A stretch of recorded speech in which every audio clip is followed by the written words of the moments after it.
you will see that the world rests within you. In the initial stages, one can perform saguna bhakti, which means to worship God with attributes. This helps in conducting your daily life and business peacefully while providing you with moral strength and contentment. But who is that God you need to worship? While worshiping, one must keep in mind that consciousness is the God within you. Consciousness is nothing but your knowingness. The matter is different when we speak of jnana bhakti, the devotion by virtue of knowing your true nature, while saguna bhakti gives you the strength to continue your day-to-day life. Jnana bhakti, which provides exposure to the inner truth within you, gradually makes you understand the illusory nature of all that you perceive, enjoy, and experience during the very business of day-to-day life. We begin to see this world in the light of self-knowledge. It becomes very clear that we are not really that which appears to be real to us. You realize that yourself exists prior to the appearance of consciousness and also after its disappearance. When it is known that the world is false and is just a short-lived appearance, the hopes, aspirations, and expectations from this unreal world diminish slowly. What effect can such a world have on an enlightened person? For instance, the ocean contains myriad varieties of fish that live on one another but that has no effect on the ocean. From a jnani's point of view, the world that is seen during the dream is similar to the world perceived and experienced during the waking state. He finds no reality or difference in them. Both the worlds are experienced in Brahmaranda, the tiny aperture of Brahman that resides in the head. The reason for the dream is having false experiences being awake while being asleep. It is false, but within a dream. The outer space, along with the world, are available right to you. You may dream about anything. You might even see events that are not true in your waking life. A king of a vast empire may dream of being a beggar, begging for a piece of bread. Only upon waking up does he realize that this dream experience was just an illusion and not true at all. But this knowledge about unreality of the states is limited only to this individual and is suppressed upon waking up. For a jnani, the experience of the waking state is as false as is the dream experience. This is his own experience and is limited to him alone. Such a person realizes in his own anubhava, or the intuitive experience, that to consider one's body as one's true nature is shameful. A vast universe appears in a dream, but everything vanishes upon waking up. In the same way, he realizes that this waking state is also just a false appearance. It is an illusion. What kind of real happiness can one expect from it? Ignorance must be recognized by consciousness. Then consciousness, along with the vast manifestation that we see in front of us, vanishes into our own self. It instantly becomes nirguna, the unconditioned and attributeless. What happened to the dream and to the waking within the dream? The waking state experienced earlier is totally forgotten. Likewise, the waking state within the waking state is also found to be false, which is the dissolution of the false world. A jnani knows this very well, and this makes him oblivious to the experiences of life. I am the knower of consciousness, which is a divine name. A horoscope itself is a bunch of lies, as it is a forecast in time. It was time itself that was born, and was given the name of the newborn child. The horoscope serves to entertain someone and distress someone else in life. This is a fact. Surrender to the feet of your Guru, and this waking world will be perceived by you as if it is resting within you. A jnani does not belong to any class, as he is prior to all classes and is beyond classification. Knowingness contains news of God's existence. Until one attains Brahma Jnana, or enlightenment, one must abide by the provisions mentioned in the religious scriptures. Once one attains enlightenment, one realizes that one's true nature is prior to all religious observances. Enlightenment simply means knowing one's true nature. The religious provisions are prescriptions for how one should behave and conduct oneself in daily life. It even provides detailed benefits which can be derived from performing such rituals in a certain manner. Hence, before enlightenment, it is necessary to worship God and the Guru. Then consciousness provides them spiritual experiences as per their aspirations. Mind, intellect, individual consciousness, and intelligence are born out of knowingness. This is the rule of nature. Paramatman has no such knowingness. This malady of knowingness arises owing to fluids circulating within the body. This malady creates a need for happiness within us. When there was no self-awareness, there was no need for such external happiness. Why is happiness necessary at all? It is just due to the faulty and inherent nature of knowingness. This impediment lasts as long as knowingness lingers.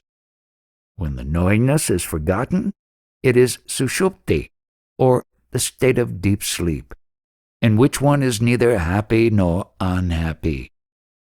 After a while, one wakes up again, and this is the inherent nature of knowingness.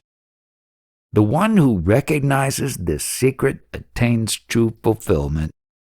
Duality is essential for knowingness, as there needs to be a knower, and that what is known. Witnessing can only happen in duality. When there is non-duality, the witnessing does not happen, neither of oneself nor of the other. The sun is quite far, but its presence is visible in the wavering reflections of water in a pot. Similarly, the news of Paramatman is evident to us through our knowingness. Knowingness is frightening inasmuch as it has movements in it. Where there are no movements, as in Parabrahman, there is no fear. Hence, to stabilize in consciousness or equanimity, one must be devoted to the Satguru with unflinching faith.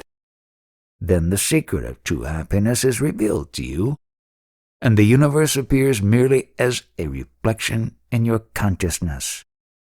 You must constantly remind your knowingness that this is merely a reflection of our being, and not our true being. Then there will be no trouble from your knowingness. A memory is unstable, as it is transitory and short-lived, but it is a reminder of the truth. Don't forget that you exist as consciousness. Know that the one who seeks God's help to know himself and cognizes the presence of God is blessed by the presence of God within his heart. God fulfills the words uttered by such a person. God dwells in the heart of such a devotee. Because of the conscious presence of God within, God and such a person are not different. In fact, God exists only if such a person exists in the first place.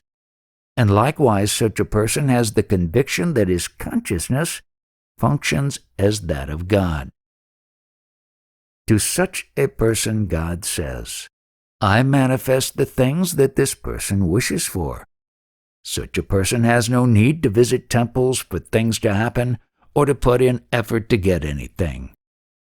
Any idea or concept that is first coined in the mind is a thought. Then the idea is spoken, and action happens. Do not forget that you are present as the consciousness to which all of this happens.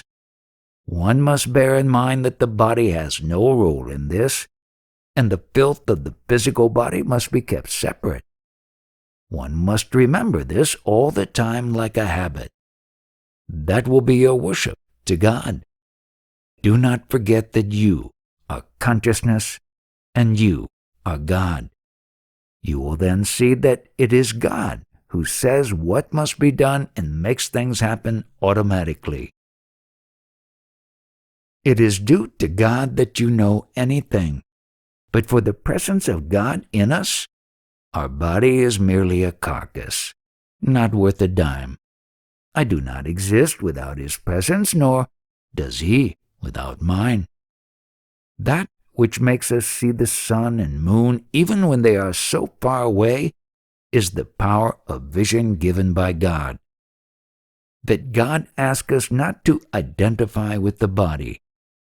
True happiness in life is to recognize the presence of God. What is the presence of God? It is your own knowingness. God and consciousness are one. Any fortune or misfortune that comes your way, you must know that to be happening to God. One who remembers this perpetually is my own personage. God says, you and I are one. Without my presence, you are nothing. Nothing can happen without me. All power is mine. The 5 elements obey my command. Keep this firmly in mind, and thus understand me.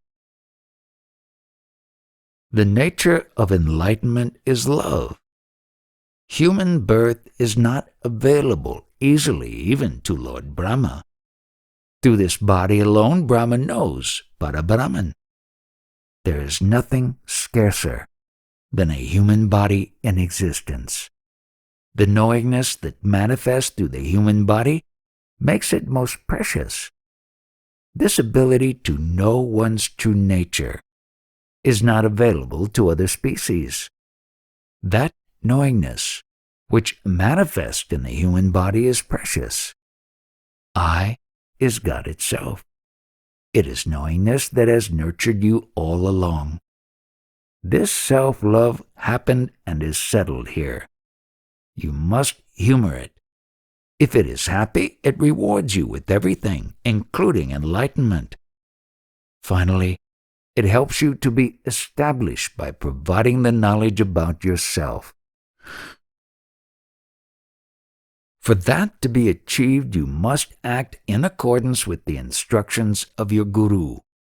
Only then does the guru's spiritual attainment become yours.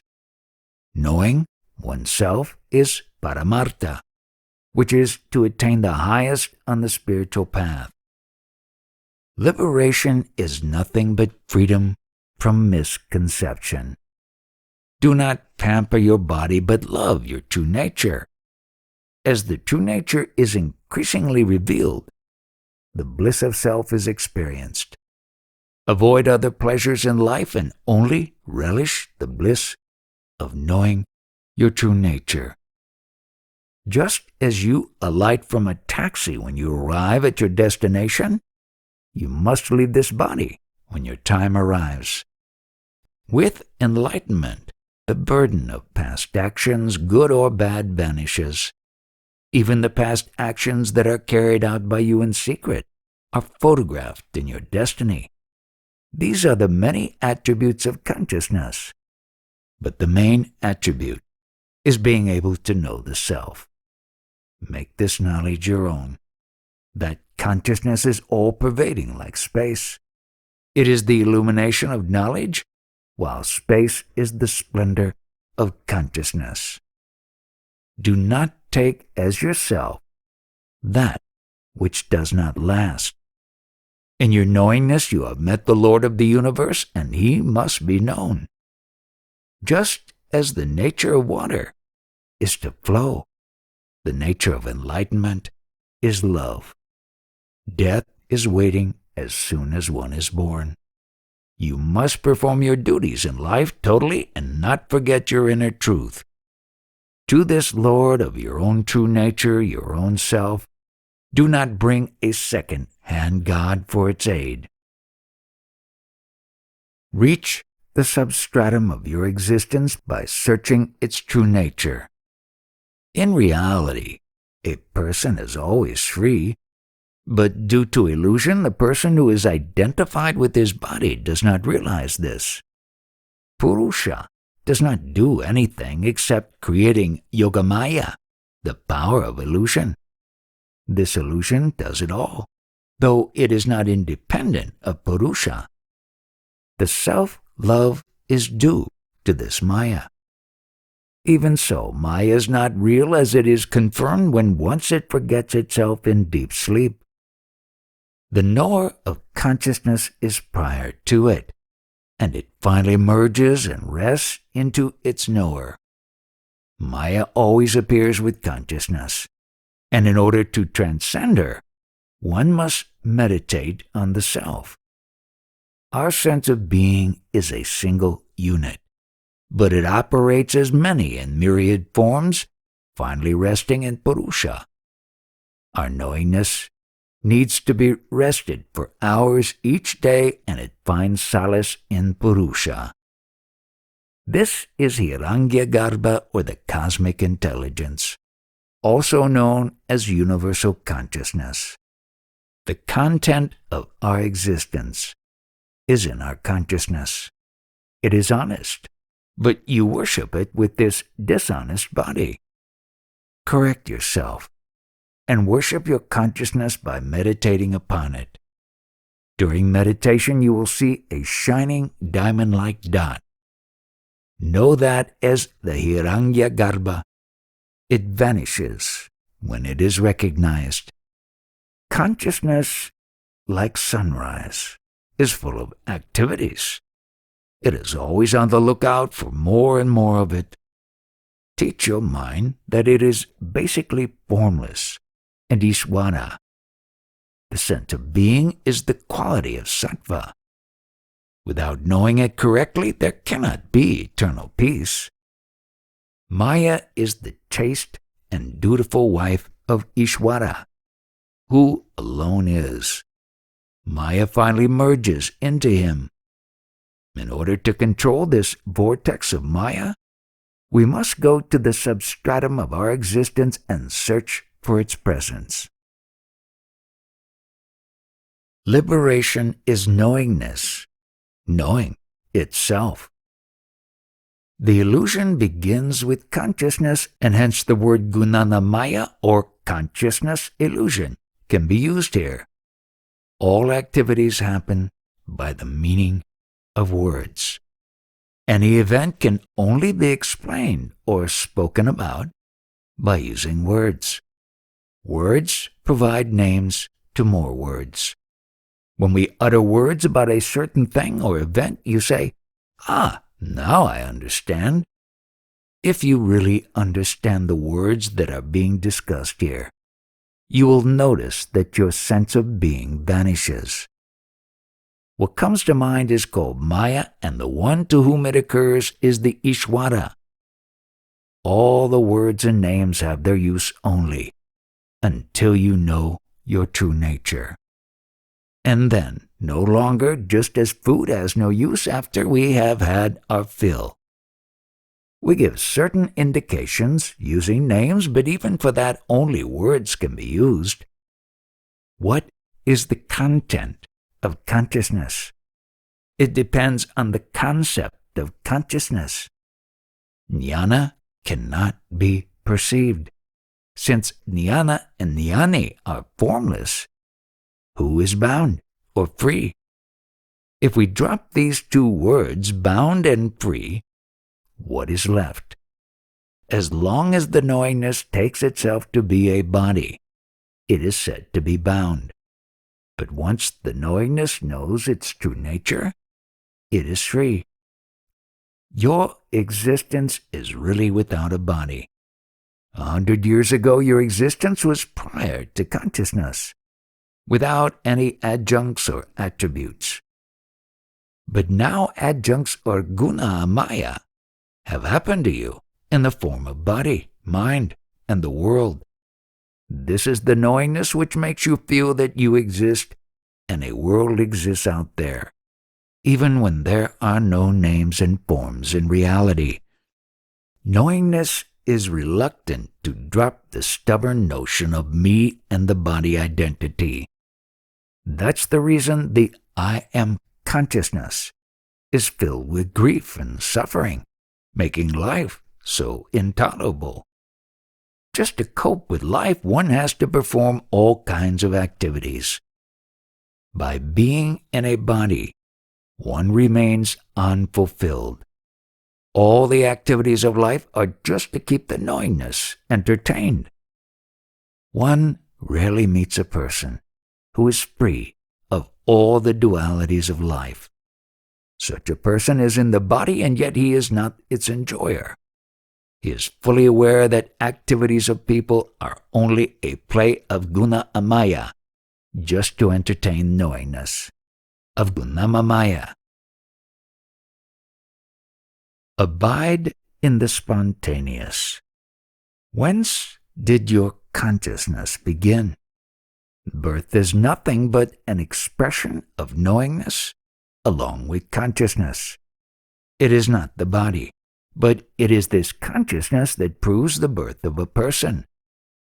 In reality, consciousness has no specific name or form, although many names have to be assigned to it for it to perform its business in life. Consciousness is pure and not individual. We have been named due of our physical forms. It is not possible to describe consciousness by providing proof. Our bodies are tools that sustain consciousness. Consciousness can have many names, though in reality it is beyond names and descriptions. You can call it Brahman, Maya, God. However, it is nothing but pure consciousness or knowingness. Birth means that knowingness has started to shine forth. It is spontaneous and self-evident. Wherever there is space, there exists the presence of our being. It is beyond classifications such as caste, creed, or sect. Our true existence, or swarupa, is eternally liberated. The gunas, or qualities, don't even touch the consciousness. What is meant by the happening of jnana? The true nature of consciousness that was dormant has resurfaced and is recognized. The day-to-day experiences of life do not affect the consciousness whatsoever. Mind, intellect, and desires differ from person to person, but are mere qualities of body identity. They are not part of pure knowledge, which is truly liberated. Although consciousness appears active, its true state is as it was prior to its appearance. That which results in elation or depression is not true jnana. Knowledge that is affected by day-to-day transactions or vrittis and events of life is mundane knowledge. Are we not, before knowing that we are? Whatever is witnessed by consciousness does not affect it. Consciousness is difficult to realize. It makes things visible but is itself invisible. Things that appear in consciousness do not affect it. A child may enjoy being dressed up, but it does not see any meaning or significance in a change of clothes. A liberated one could be highly active, but his attitude would be like that of a child. What is important is to have the knowledge of the self. True knowledge of our consciousness is essential, as consciousness makes everything important. If we are praised or cursed in a foreign language, it does not affect us. By taking the mind and intellect to be the real self, we started owning the pleasures and pains brought about in life. Only consciousness can know itself. No other agency can. In fact, there is no other entity to know this non-dual consciousness. Vijnana means that which is beyond all experiences. Stabilize that which is spontaneous. Do not bother touching what is just a collection of the results of your experiences. The source must be searched for. Knowingness has 10 limbs. The 5 basic elements are earth, water, space, air, and fire. Then there are the 3 qualities, sattva, rajas, and tamas. The final 2 are prakriti and purusha. Each grain of soil is made of 5 elements. It is due to consciousness that we call ourselves living beings. This is how we have manifested. This power of manifestation is universal and available to everyone. Personal consciousness is just a tiny fraction of the whole. By accepting the limitations of the body, you are troubled by fear. The movie of the entire universe originated from the source of knowingness. Wherever there is a body and consciousness, the 5 elements are bound to be present. And wherever there is neither a body nor consciousness, Para Brahman shines forth. This manifestation is a result of the 5 elements along with consciousness and not due to us. To know this truth, one must seek its origin and be acquainted with that.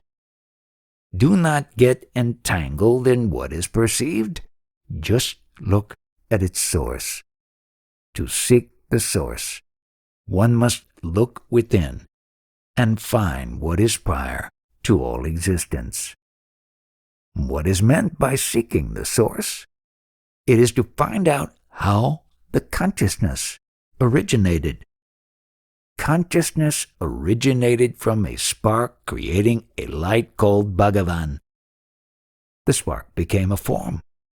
From the primordial ignorance surfaced a seed of knowingness. Will this knowingness accompany us forever?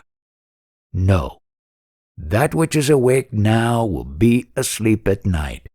Hence the waking state is untrue. Even in the deep sleep state, the magnificent world vanishes entirely, hence it cannot be real. The deep sleep ends in the waking state and the world outside rises again. Isn't this waking state an illusion that arises from the deep sleep, which in fact is ignorance? This is the way it happens. In deep sleep, suddenly and spontaneously an experience of awakening happens, and the dream world appears. This dream world continues as long as the dream is supposed to last. When the process of dreaming stops, it vanishes again without a trace. From this illusion rises the waking state along with your individual sense of being. How can that I amness that arises from this waking dream be real? If it were real, it must be everlasting and changeless. Thus, this knowingness that one possesses in the waking state is a temporary affair. What importance could be given to the merits or demerits earned due to such an illusory state? All knowledge depends on the food that is consumed by the body and hence is mundane and only has material value. If there were no food, there would be no body. It is due to food that you exist. the so-called prana, or the life force, is dependent on the food and jnana. These are supported by the body, which in turn is dependent on prana.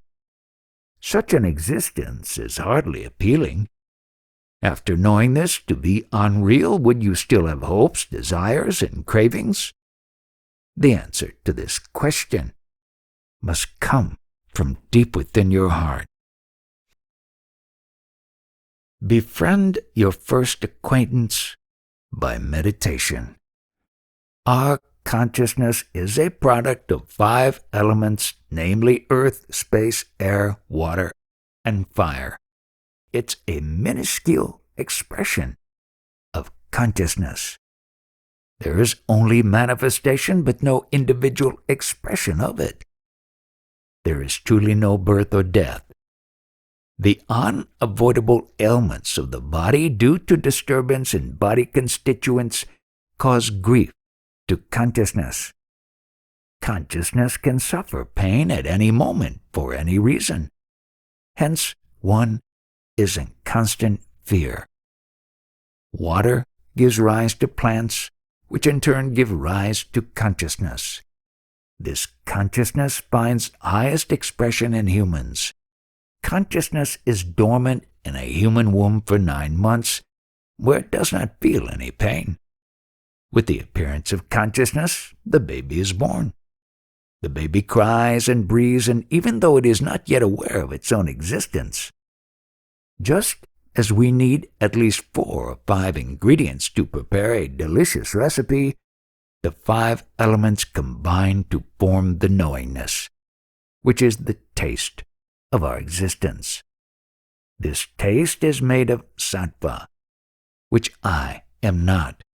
As I am not this body that is merely of food essence, what is left to be said about me? How then can we find our true nature in this body? The body moves due to prana, the life force, and then by the consciousness. There is nothing in this body that can have any identity. We have just accepted all the concepts about our body as true. An idea looks difficult until it is noticed, grasped, and correctly understood in meditation. When one is delighted by the grace of the Guru, the affairs of life are not a bother. The binding notion continues to exist as long as we continue accepting our body and the world outside as true. Where will they be when the understanding about our unreal nature dawns? The entire existence is a play of Chaitanya, or of the 5 elements. The quality of sattva provides longevity to life. Rajas and tamas, on the other hand, sustain its activity. These gunas are transitory, but that which is prior to them is the eternal and true. That which illumines and witnesses our existence is ever present and does not cease to exist at any time. The truth is self-evident only by attaining the state of nivritti, in which one loses even his sense of being. In fact, the first thing we come to know when we wake up is our own existence. Only then does the awareness of others' existence come to light. Befriend this first acquaintance that comes about through meditation. As you meditate, you gradually realize the ultimate goal of meditation.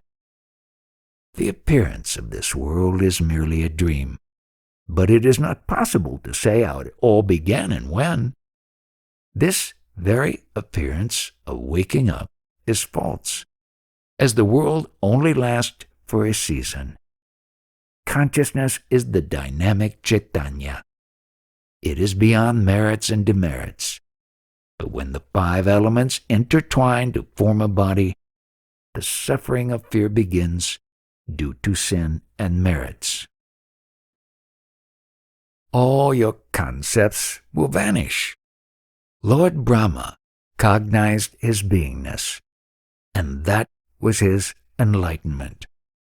The Sanskrit word karma means action. We think we do everything. No one had any choice to be born and deserve control over their existence. It just happened, and one must live through it.